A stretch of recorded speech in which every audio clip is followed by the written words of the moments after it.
Okay guys, this is the bolt that was broke off in there. It was drilled offside, close to one side.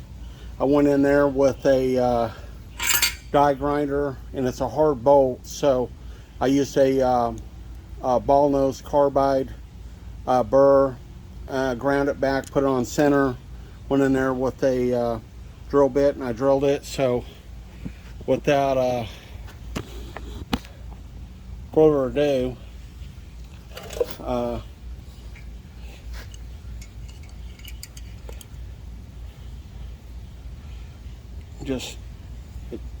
went ahead and smacked it with a punch.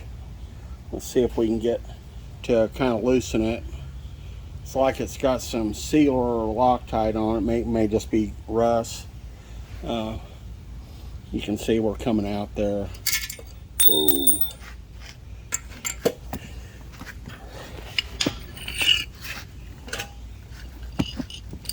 This easy out. It's a little bit big for the hole I have in there.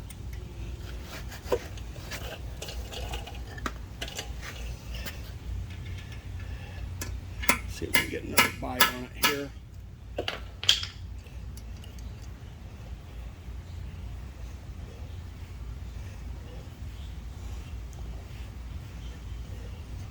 Just kind of go slow, and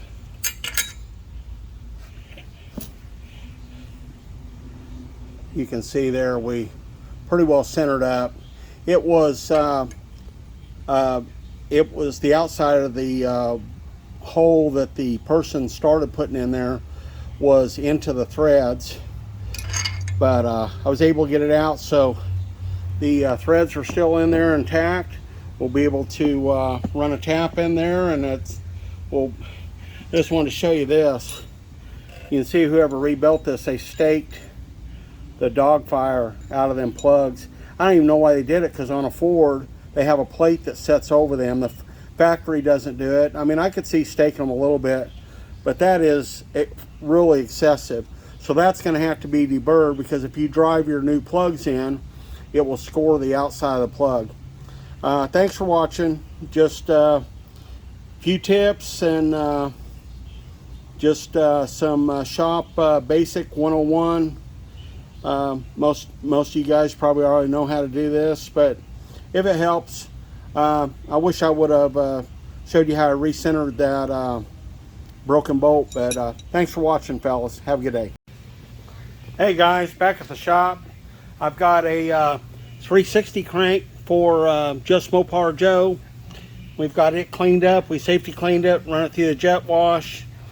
It's ready to be polished, and we'll do a light polish, and then we'll put it in the balancer and polish that up.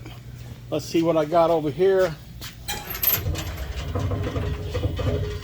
Got a set of 318 connecting rods. Yes, we work on 318 Mopars too.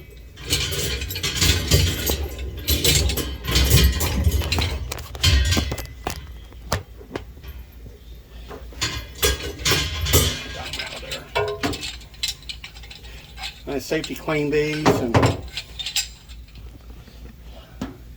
there you go, all cleaned up, ready to recon, ready to rebuild.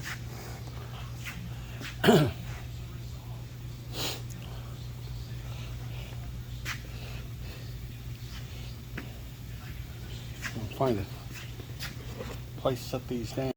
Now look here, we got a LS windage tray sitting here. And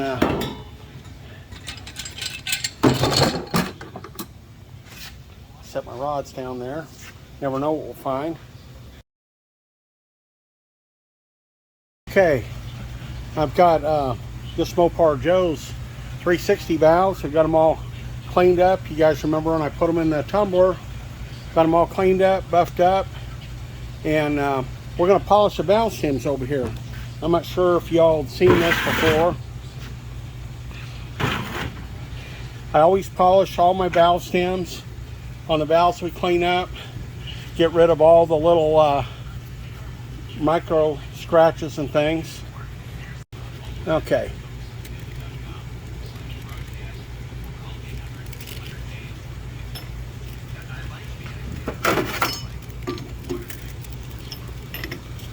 and I just clamp these lightly in the serrations of the jaws.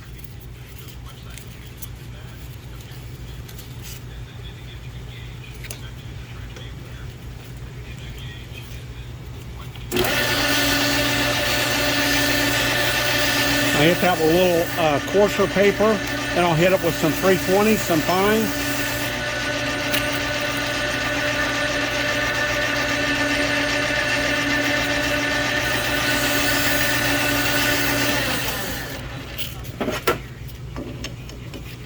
I've already did the exhaust valves. I thought I would do these intakes, kind of show you. I clamp them lightly in the serrations, as I said. Don't put a lot of pressure on them, and I usually do this before I grind the valves. Sometimes I forget, but so if I have another procedure I do if I ground the valves, because I don't like chucking on the valve face.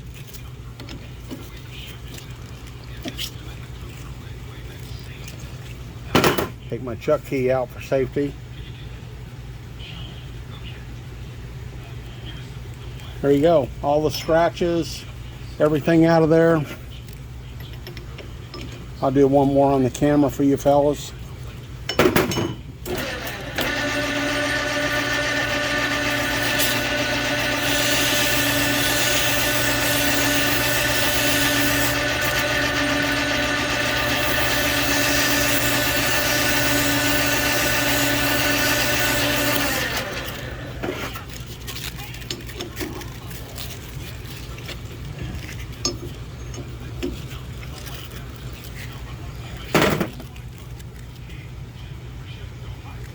There you go. I'll do the rest off camera.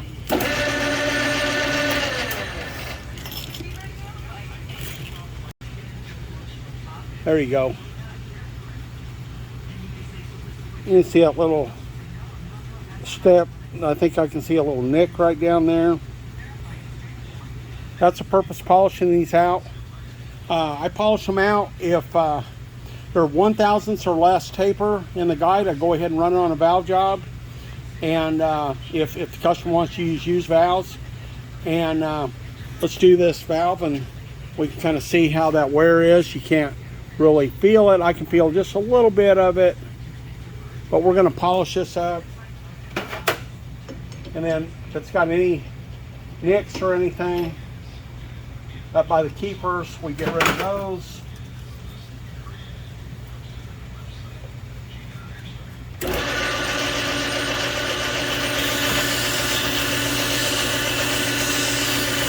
Hopefully you can see that there. Yeah, our first step, cleaned it up nicely.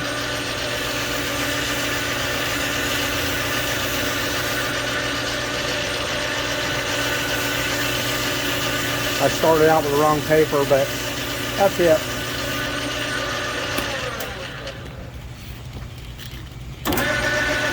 And you can see, putting it in the chuck, the valves run very true.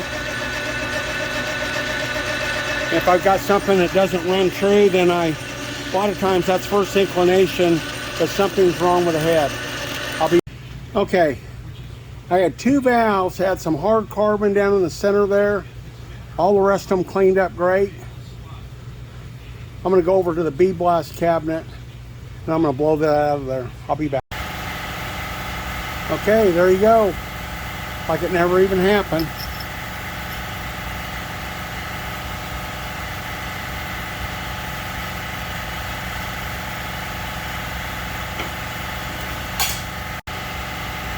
That one had a little speck of something. I took my pocket knife and chipped it off there, but there you go.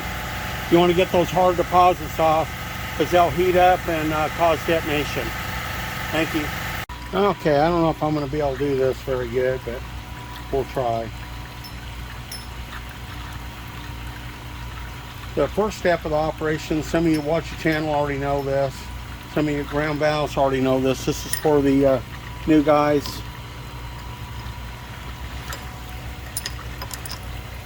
This is butt grinding the valve stems. Let's see if I can get, you can kind of see how that stem is a little bit hammered on the end. There you go, you can see it.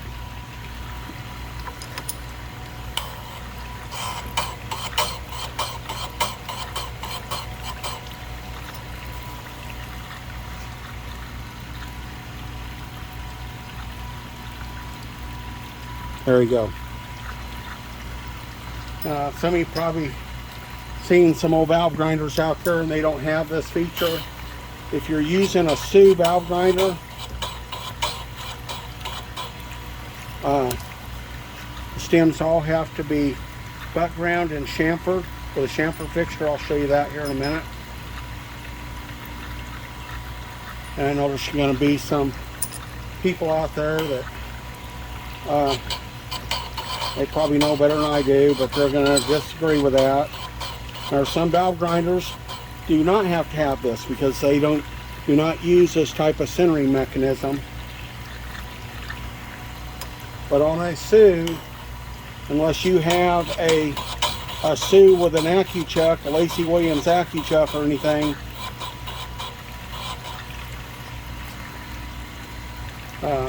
you definitely will have to grind the taper. And I know some people grind a taper with a bench grinder or a file or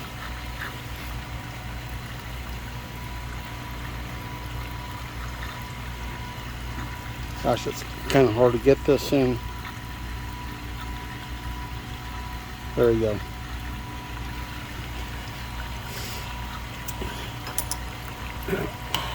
You notice that I always use oil and I'll grind my valves.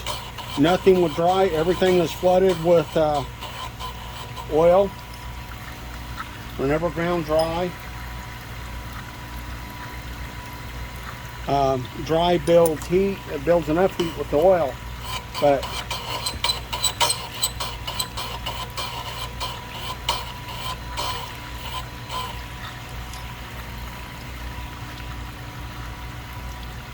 there you go. Looks beautiful. That's what we like to see. We don't skip this step. We don't do a valve job and fail to do this. That's part of the valve job, is reconditioning the, there's our last one. Now we're going to set this up. Set my dial back on 0. This is our, some people, they got an old valve grinder, they throw that out. They don't know that that's a tool. There's a lot of these machines that was threw out the first day they had it because they didn't read the instructions, didn't know how to use it. So you can see there, you've got a V with a stop down on this end. You can see I've got my oil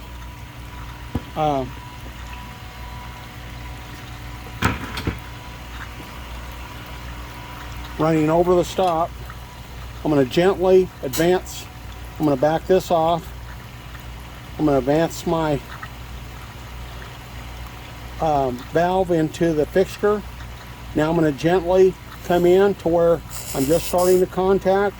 I'm going to put a little more contact, and I'm grinding that angle on the end of that stem.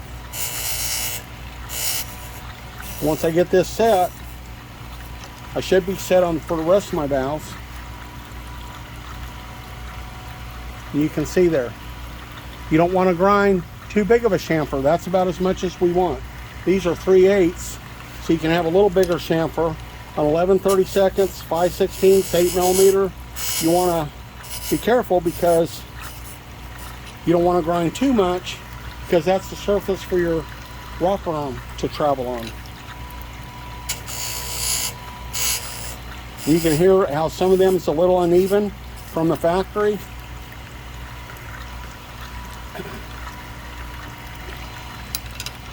You just gently come in. This is done by hand. I'm using my middle finger and index finger of my left hand to gently hold pressure into the fixture. Not applying pressure into the fixture to advance the valve into the fixture and create an artificial linear dimension. See, that one already had a big chamfer. I barely cut any off of it, but it trued it up. That's all we need. On the Sioux, and many of you watch the channel, the chuck has a cone in there, a precision cone. It's on a precision rod.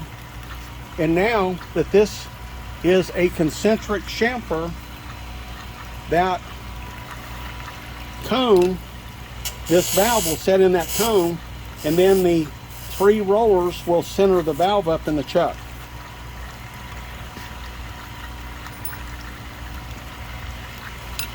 This is our last exhaust, I believe.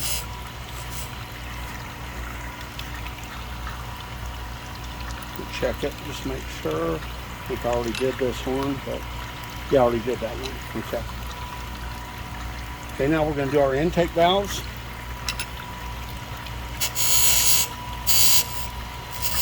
Once in a while, you'll get a valve that's got a big chamfer, and you'll want to lightly clean it up. Then, when you do that, you'll advance the dial and advance the workpiece into the stone.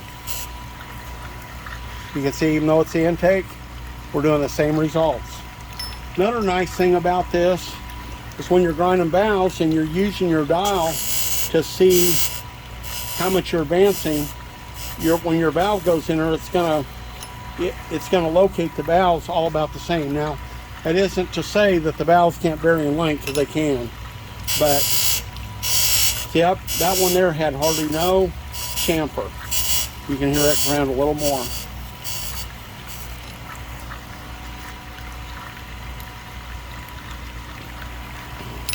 And that is chamfer, C-H-A-M-F-E-R, if you're interested in the spelling. Some people call it camphor, different things, but the correct pronunciation is chamfer.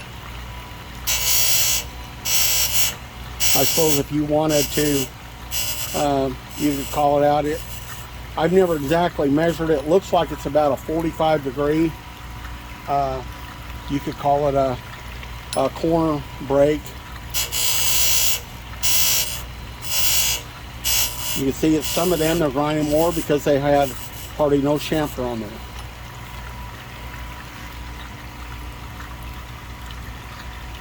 There you go. It's really nice.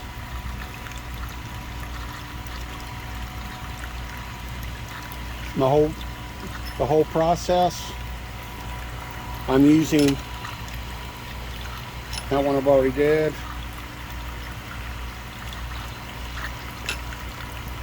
I'm losing. That one I've already did. I think I've got one more here.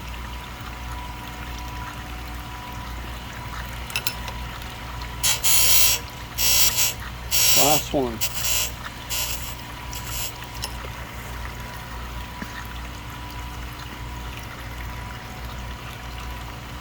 It's all done exactly the same. Thanks for watching.